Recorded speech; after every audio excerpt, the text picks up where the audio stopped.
안녕하세요. 오늘도 사연살롱을 찾아주셔서 감사합니다. 아이들을 키우고 있는 평범한 40대 주부예요. 대한민국이 정치 이슈로 한참 사회가 들썩이지만 정치 그거 아무나 하는 거 아니더라고요. 우리 시부가 정치판에 기웃거렸다가 선거에 떨어져서 시댁이 풍비박산 났더랬죠. 선거 한번 치니까 한마디로 개털이 되더라고요. 그것도 돈 많은 사람들이나 해야 하나 봐요. 우리 시부는 시모 처갓돈만 믿고 도전해 본 거였어요. 시부는 가난한 집 장손이었고 시모는 그래도 좀 사는 집 딸이었다고 해요. 게다가 시모는 교사 생활을 계속했었기에 월급이며 은퇴 후 연금도 따박따박 나오는 상태였죠. 시부는 그래도 따뜻한 마음을 가진 사람이었어요. 만약 선거에 당선이 되어 정치인이 되었다면 참 잘했을 양반인데 그 운은 없었나 봐요. 전 엄마 아빠 존재를 아예 모른 채로 아기 때 고아원 앞에 버려졌거든요. 그래서 쭉 고아원에서 자라왔죠. 시댁 식구들이 그 고아원에 봉사활동 왔을 때 처음 만났어요. 다른 정치인들이나 사회적 신분 높으신 분들이 많이 오고 가던 고아원이었는데 다들 한 20분 사진만 찍고 가는 게 전부였어요. 그런데 시부는 달랐어요. 하루 종일을 투자하여 진심을 다해 봉사하고 가더군요. 그때 시부와 큰아들은 굳은 일도 열심히 하고 시모와 작은아들은 한 척만 하고 마당 벤치에서 노가리나 까고 있더라고요. 그때 딱 알아봤죠. 원래 사람은 하나를 보면 열을 알 수 있는 존재잖아요. 그렇게 남 눈치나 슬슬 보면서 귀찮아하고 봉사활동도 제대로 안 하는 시모와 작은아들의 인성은 불보듯 뻔하죠 뭐. 하지만 열과 성을 다하는 시부와 큰아들은 참 진실돼 보였어요. 고아원에 사는 입장으로 고맙더군요. 게다가 시부는 고아원 고등학교 방의 방장을 맡았던 제게 물심양면으로 후원도 해줬어요.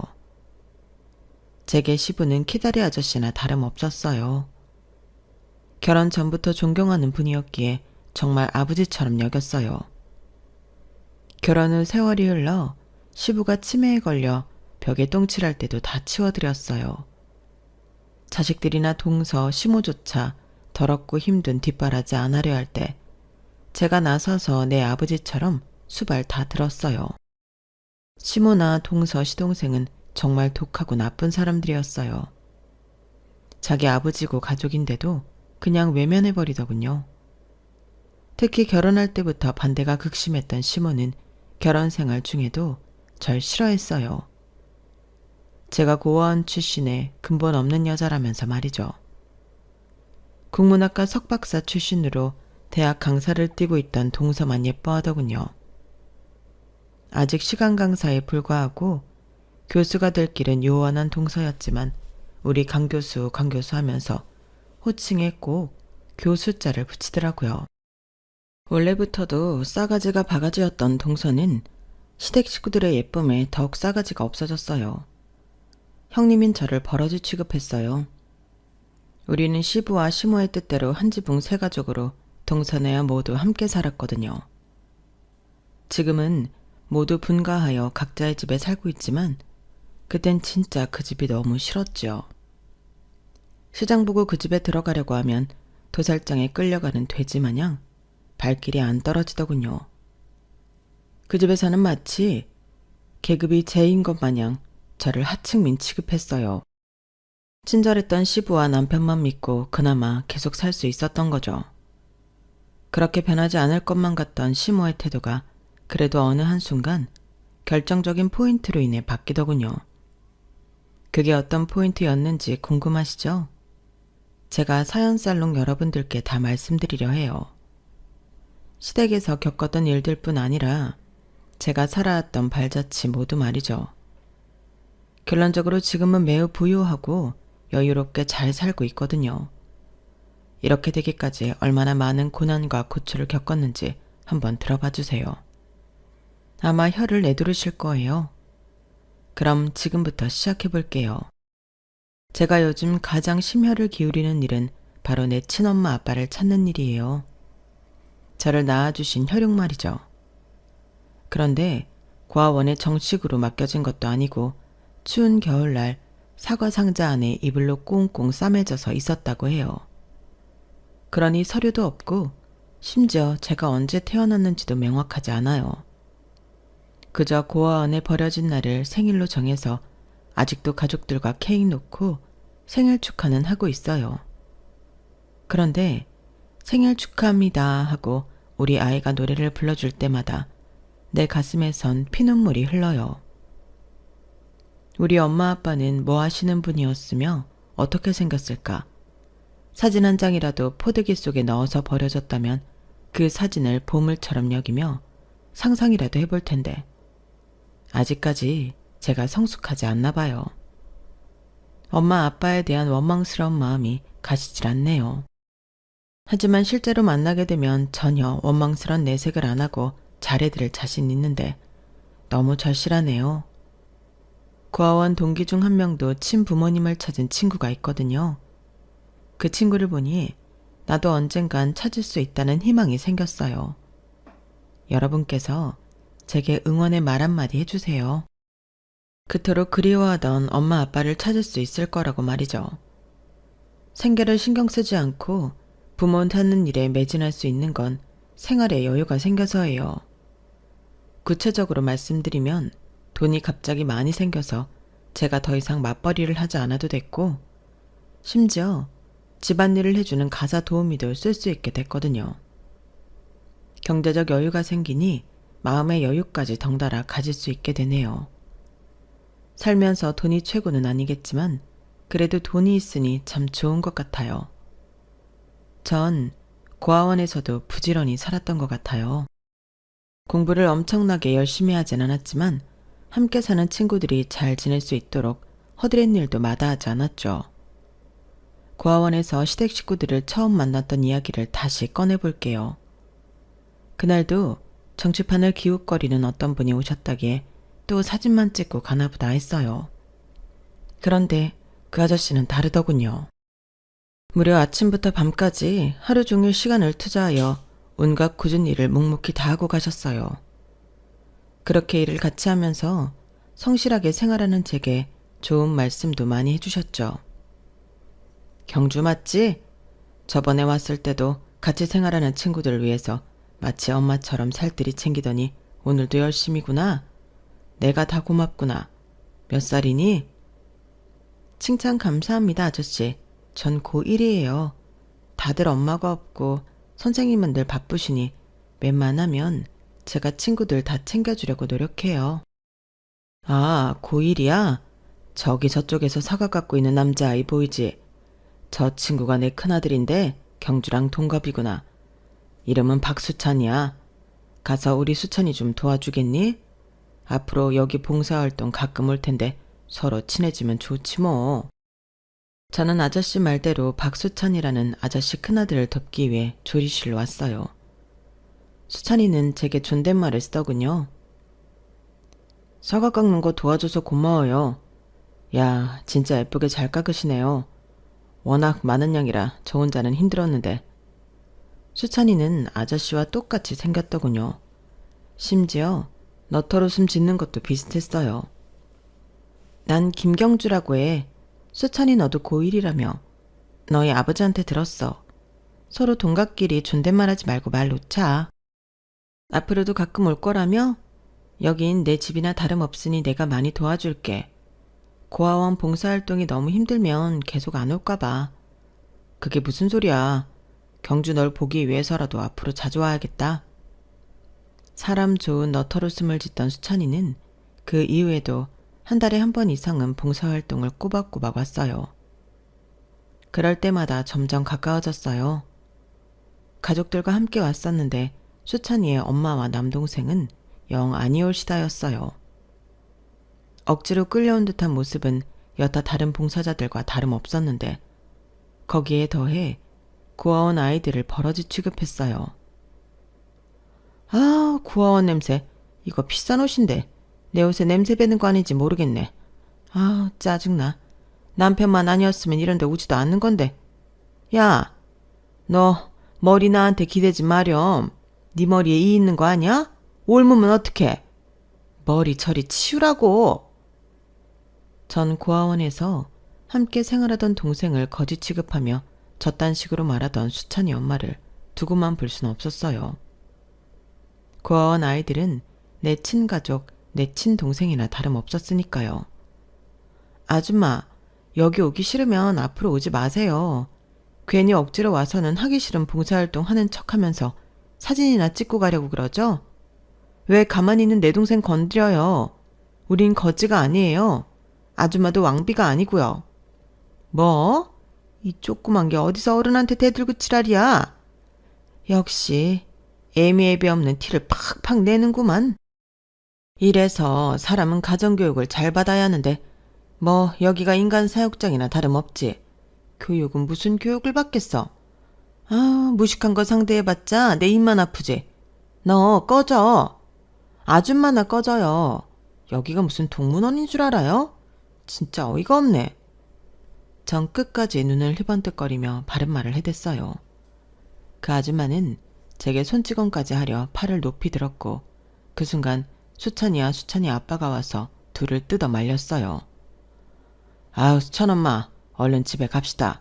당신 같은 여편네한테 무슨 봉사활동을 기대하겠어? 자자, 내 평판 안 좋아지기 전에 얼른 핸드백 들고 가자고. 수찬이와 수찬이 아빠는 그 후로 고아원에 발길을 끊었어요. 들리는 풍월에 의하면 수찬이 아빠가 벌써 몇 번째 선거에 나가서 떨어졌다고 하더라고요.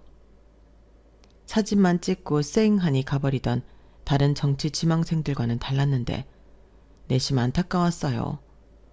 그리고 수찬이도 가끔 보고 싶더군요. 하지만 연락처도 몰랐으니 서서히 기억 속에서 지우고 있었어요. 그렇게 고등학교를 졸업하고 독립해서 나가야 할 시기가 다가왔어요. 돈이 없는 상태에서 막상 고아원을 떠나려니 두렵기까지 하고 잠이 안 오더군요. 다른 고3들은 수능 걱정과 대학 걱정을 했겠지만 전 일단 숙식 걱정이 먼저였어요. 그런데 딱 그 찰나에 고아원 원장님께서 독립하는 고3 학생들 셋을 부르셨어요. 얘들아, 너희 박지영님이라고 알지? 1, 2년 전에 봉사활동 오셔서 정말 열과 성을 다해주셨던 분 말이야. 그분이 이번에 독립해야 하는 고3 학생들 3명한테 나눠주라며 900만 원을 지원해 주셨어. 그분이 계속 선거에서 떨어지셔서 지금 경제적 여유가 없으시다고 들었는데 900만 원이라는 큰 돈을 주셨으니 얼마나 감사한 일이니? 한 사람당 300만 원씩 줄 테니 고시원 보증금 정도로는 충분할 것 같아. 아껴서 요긴하게 쓰도록 해. 저 또한 자립지원금에 300만 원을 더 받고는 진짜 눈물나게 고마웠어요. 감사 인사를 하러 전화번호를 물어 아저씨 댁에 전화를 드리는데 수찬이가 받더군요. 너 경주 맞지? 목소리만 들어도 알겠다. 정말 오랜만이야. 나한테 전화한 거지. 내가 수능 끝나고 꼭 한번 고아원으로 찾아갈게. 너무 보고 싶었어, 경주야. 아, 실은 너희 아버지가 이번에 독립해서 나가야 하는 친구들 3명에게 자금을 지원해 주셨어. 나 포함해서 말이야. 너무 감사해서 인사드리려 전화한 거야. 잘 지내지? 수능 준비로 인해 바쁘겠구나. 시험 얼마 안 남았으니 꼭 잘 보길 바래.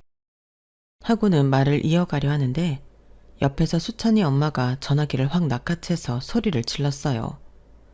야, 너 예전에 고아원에서 나한테 덤빈 그 기집애니?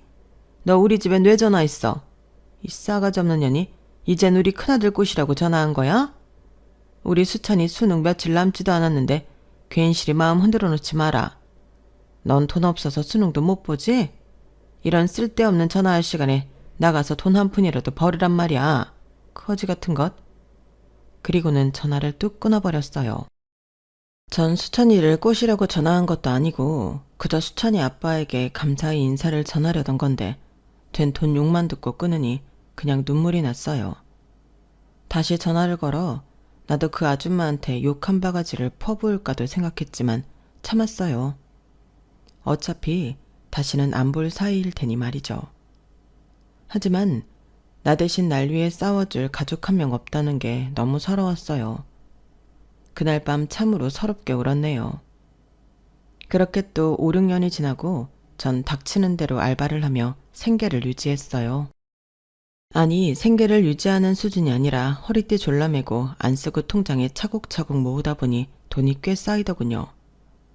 하루에 5시간 이상 자지 않고 알바를 3, 4개씩 하다 보니 7천만 원 이상의 돈이 통장에 있었어요. 그 잔액을 보는 것만으로도 뿌듯했어요. 밥 안 먹어도 배가 불렀죠. 그 통장이 내 가족이자 친구였어요. 1억을 모으는 것을 목표로 그날도 열심히 일하고 있었어요. 남자 옷가게에서 일했는데 제 키가 169에 몸무게가 49kg이었으니 외모 보고 예쁘다며 남자 손님들이 많이 찾아줬어요. 단골도 많아지고 매출도 늘어나자 가게 주인이 시급도 올려줘서 기쁜 마음에 열심히 일하고 있었죠. 하루는 누가 옷 정리하는 제 팔을 꽉 붙잡더군요. 경주야, 경주 맞지?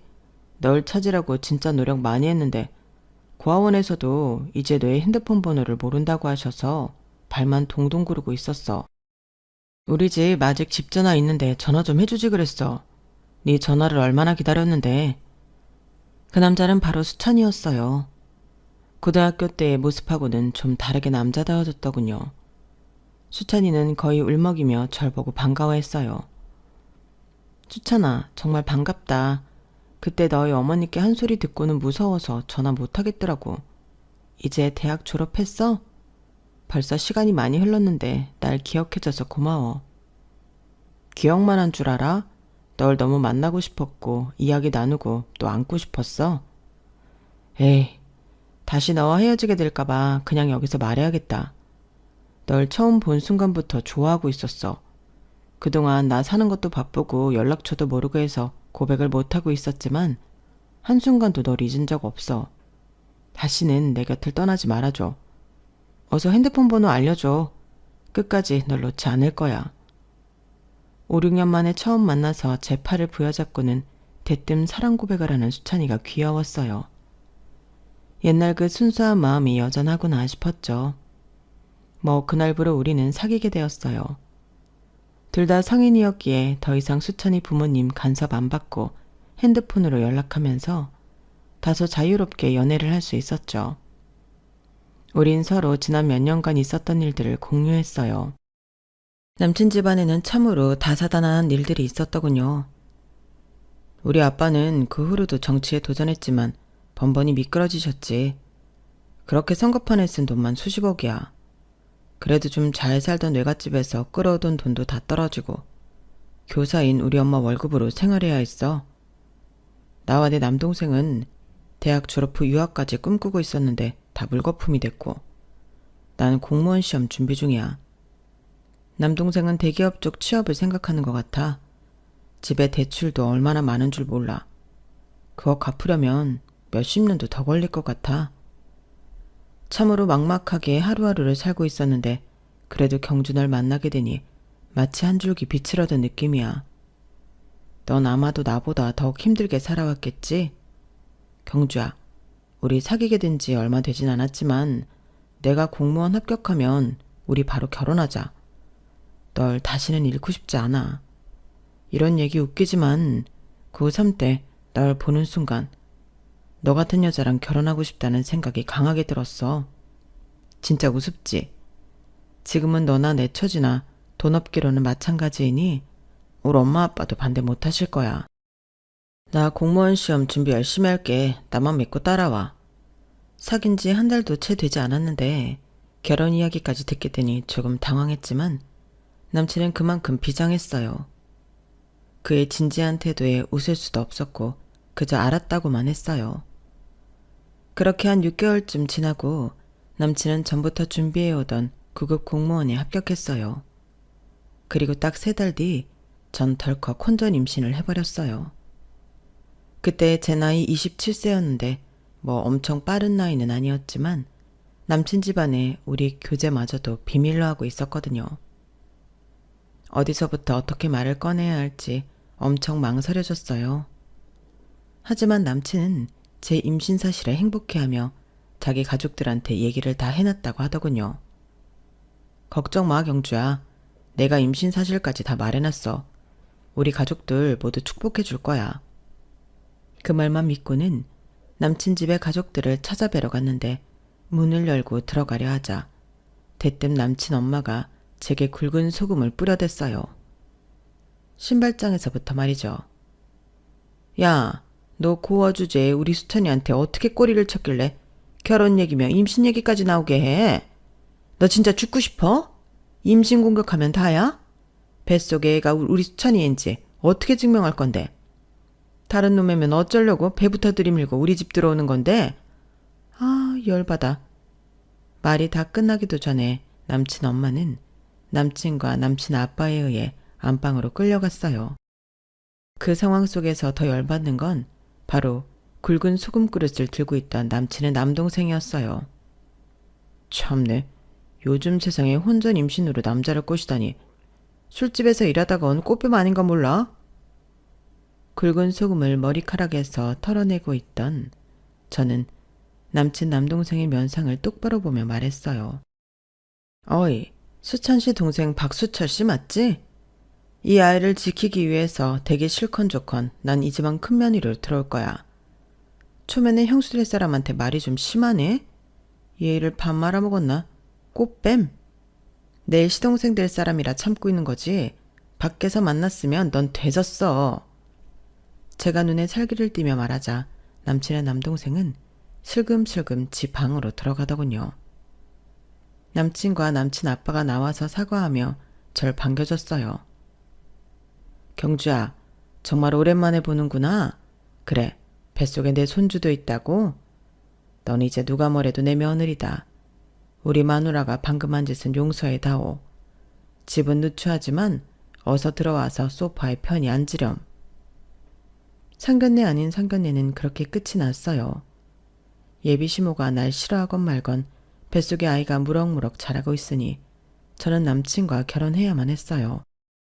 아주 큰 각오를 하고는 시댁에 입성했어요. 시모는 결혼식도 안 치러주더군요. 야, 너 그렇게 배불러서 무슨 웨딩드레스가 맞겠냐? 난 부끄러워서 결혼식에 누구 초대도 못하겠으니 화려한 결혼식이며 드레스 따윈 꿈도 꾸지 말아라. 아, 그동안 내가 뿌리고 다닌 축의금만 날린 거지 뭐. 집안에 고아 출신의 화상 하나가 들어와서 아주 쑥대밭을 만드는구나. 우리 집안이 대대로 얼마나 뼈대 있는 집안인데 고졸이라니. 아, 내 팔자야. 이토록 초반부터 구박을 받고 살았지만 그래도 시모와 잘 지내고 싶었어요.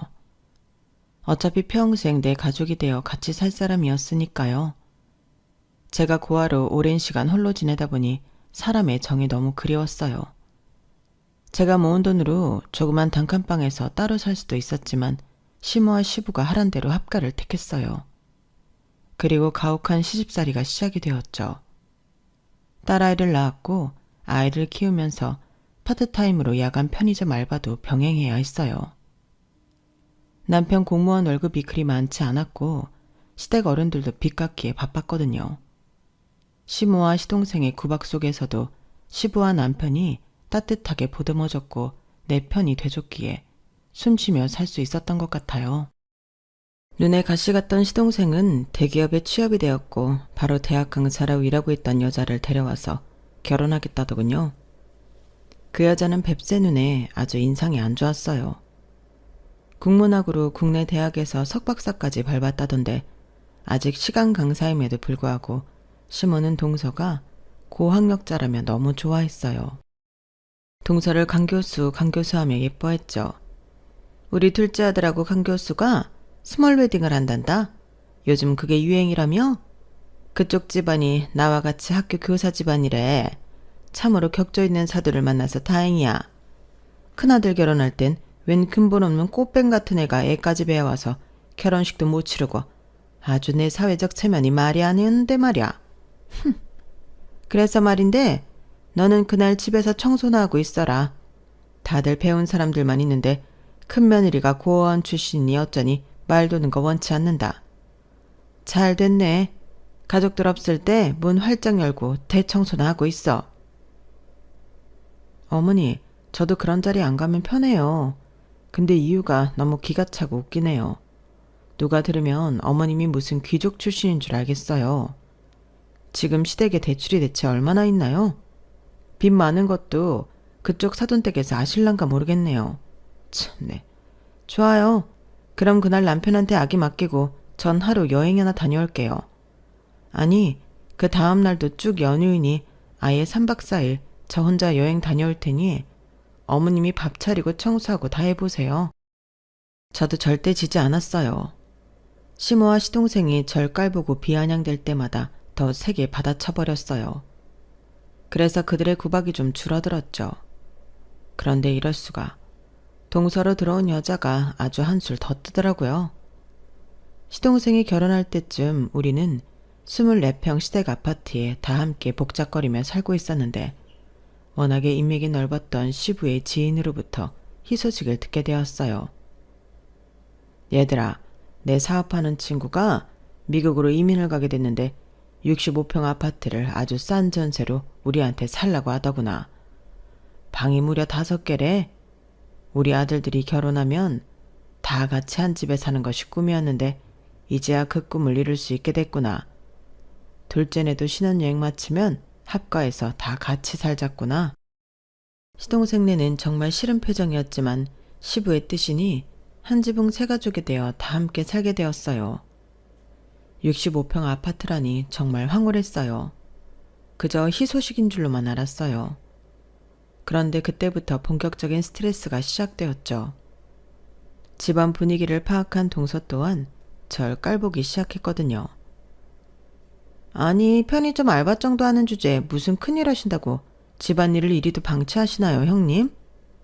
전 무려 석박사까지 한 사람입니다. 제가 이렇게 잡스러운 단순 노동을 해야 하나요? 어머님께 한번 여쭤볼까요? 누가 집안일을 해야 하는지요? 동서, 뭐 잘못 먹었어? 손님 형님한테 뭐? 편의점 알바 정도 하는 사람이라고? 그래. 그러는 동서는 뭐가 그리 모자라서 여태 교수가 못 되고 시간 강사 전전하고 계신가? 그거로 박사 교육까지 받았다는 사람이 한국말도 참 더럽게 하네. 내가 이 대가족 집안일을 다 하지 못하니 내가 가사 분담 해줄게. 동서도 퇴근하면 어느 정도는 도우도록 해. 강사라서 풀타임으로 일하는 것도 아니면서 집안일은 뺀질뺀질 더럽게 안 하려고 하더군요. 진짜 얄미운 동서였어요. 게다가 한 번은 이런 일도 있었어요. 갑자기 동서가 자기 방에서 소리를 꽥 질렀어요. 아, 누가 내 보석을 훔쳐간 거야. 저 포함 시댁 식구들이 동서 방으로 들어갔어요. 그런데 동서가 절 보더니 삿대질을 하면서 도둑으로 모는 거 아니겠어요? 형님, 형님이 내 보석 세트를 훔쳐갔죠? 형님 말고 누가 그랬겠어요? 안 그래요? 이 도둑 같으니라고 같은 집에 살면서 이럴 수가 있어요? 어서 내놔요. 내 보석 세트 어서 내놓으라고요. 뭐라고? 지금 누굴 도둑으로 몰아가는 거야? 난 평소에 장신구 하지도 않는 사람이야. 왜 생사람 잡고 난리야? 억울해 죽겠네 진짜. 전 진짜 억울했어요. 나갈 일이 편의점 야간 알바뿐인데 가뜩이나 평소에 싫어하는 동서로부터 이런 수모를 당하다니. 그것도 가족들 다 보는 데서 말이죠. 그때 시모가 떨떠름한 표정으로 자수하더군요. 예, 강 교수야. 아, 내가 잠깐 빌려간 거다. 얘기를 하고 갖다 쓸 걸 그랬구나. 지금 바로 갖다 줄게. 기다려라. 전 동서에게 사과를 요구했지만 묵묵부답이었어요. 배째라는 식이더군요. 제가 왜 형님한테 사과를 해요? 잘못 파악할 수도 있는 거 아닌가요? 허. 정말 동서의 싸대기를 날려버리고 싶었으나 참았어요. 남편과 시부가 절 진심으로 위로를 해주며 동서를 혼내줬기 때문이에요. 작은 며느리야. 너 전후관계를 알아보지도 않고 생사람을 그렇게 잡으면 안 된다. 왜 손윗 형님한테 막말을 하니? 다시 한 번만 내 눈앞에 걸리면 그땐 진짜 혼날 줄 알아라. 알았냐? 이렇게 늘 내 편이던 시부의 정신이 점차 혼미해지기 시작했어요. 치매의 시초였죠. 밥을 방금 먹고도 돌아서면 밥 달라 하고 집도 못 찾아와서 경찰서에서 연락 오기 다반사였어요. 그렇게 총명하고 책 많이 읽어서 아는 것 많던 시부가 점점 바보가 되어가고 있었어요. 시부를 존경했던 제 마음도 함께 무너져 내리고 있었죠. 전 우리 딸을 돌보면서 시부의 뒷바라지까지 해야 했어요. 사회생활 은퇴하고 집에만 있던 시모도 은근히 치매 걸린 시부를 멀리 하더라고요. 아, 당신 바지에 똥 쌌어요? 온 집안에 이 냄새를 어쩔 거야? 난 비위가 약해서 못 치우겠다. 얘 큰며느리야. 네가 시아버지 것 좀 치워줘라. 그렇게 저한테 일을 시키고는 시모는 밖으로 나가버리더군요. 전 무진장 화가 났지만 멍한 눈으로 제 얼굴만 물끄러미 바라보던 시부가 너무 불쌍했어요.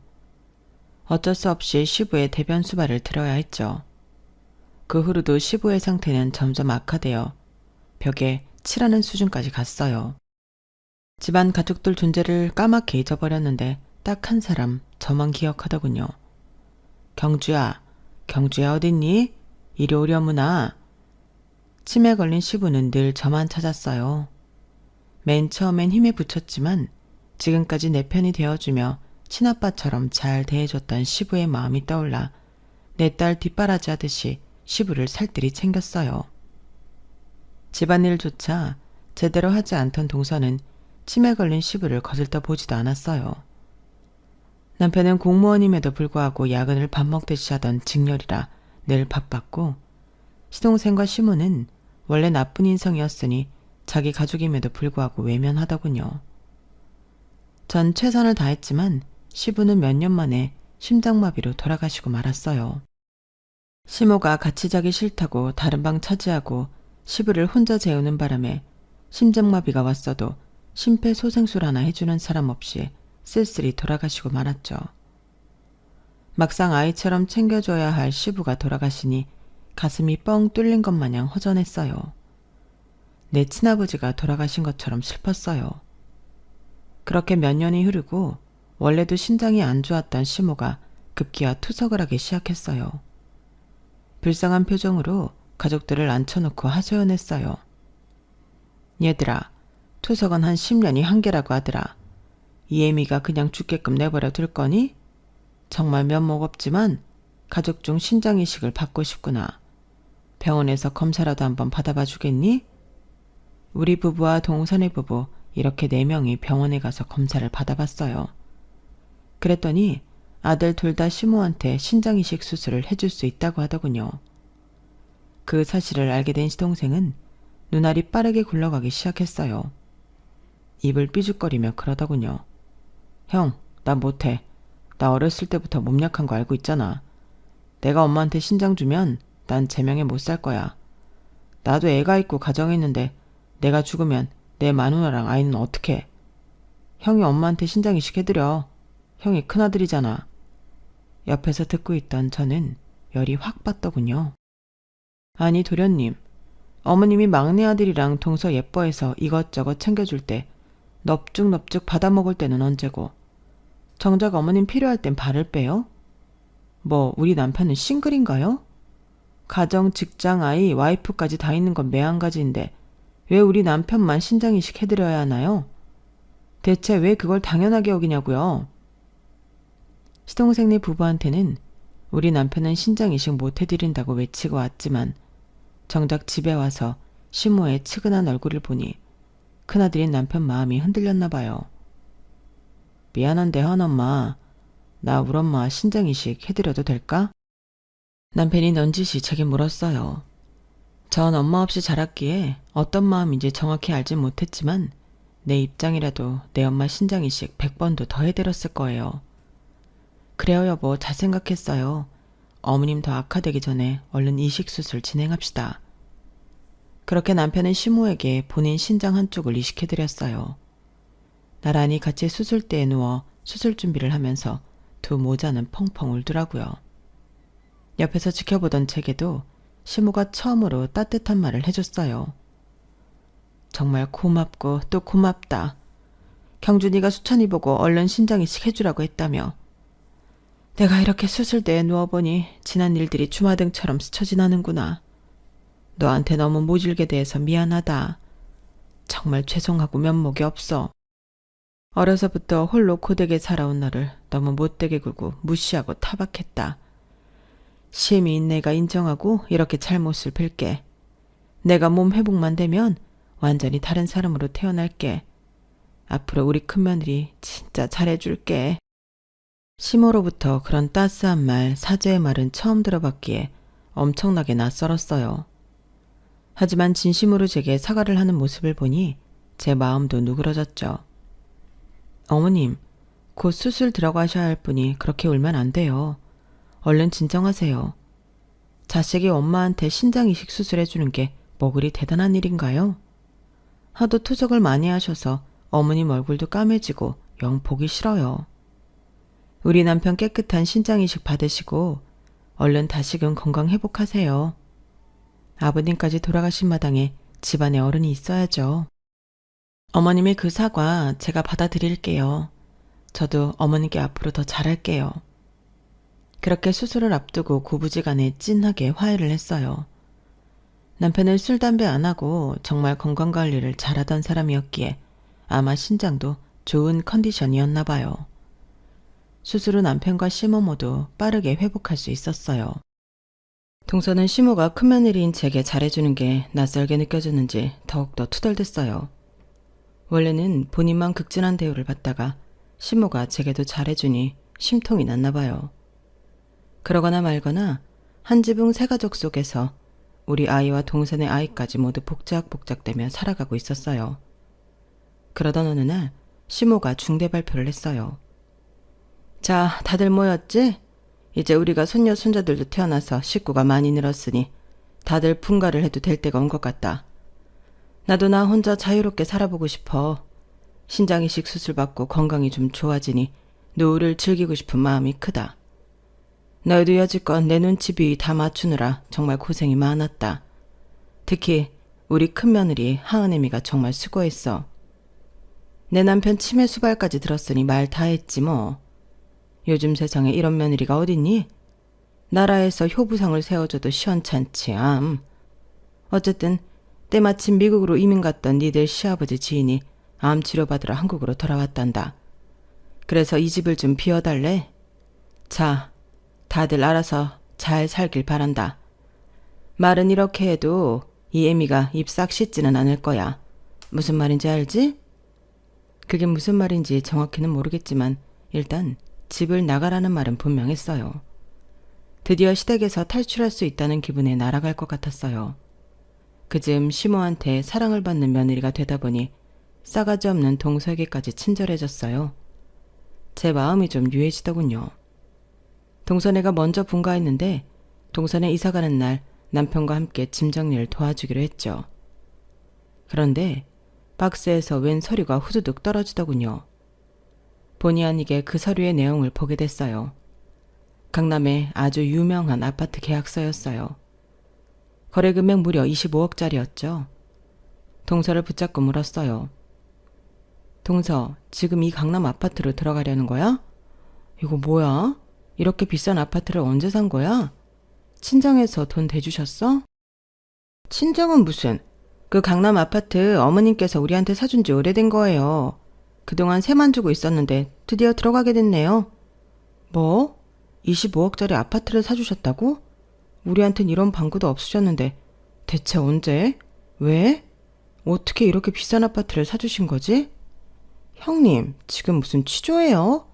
저희 이삿짐 싸는 거 도와주기 싫으면 그냥 두세요. 저희가 알아서 할게요. 전 밖에서 친구 모임을 하고 계시는 시모한테 당장 전화를 걸었어요. 다짜고짜 따지고 물었죠. 어머님, 이럴 수 있으세요? 어떻게 동선에만 25억짜리 강남 아파트를 사주실 수 있어요? 우린 지금 조그만 아파트 반전세로 들어가는 거 모르세요? 막말로 어머님한테 신장 준 사람 누구예요? 시아버지 치매 수발 들고 그런 사람이 누구냐고요. 우리 부부가 굳은 일 다 하고 자식 취급은 안 하신다 이거죠? 너무 섭섭하네요 정말. 아유 얘, 이 시애미가 입 싹 씻는다고 안 했잖니.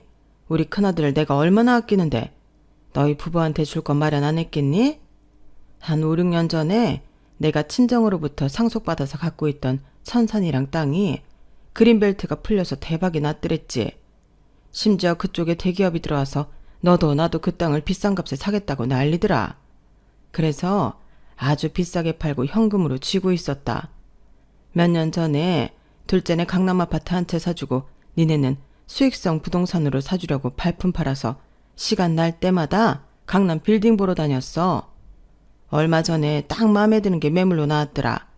그거 무려 100억짜리 빌딩이다 너. 월세가 한 달에 2,500만 원은 나온단다.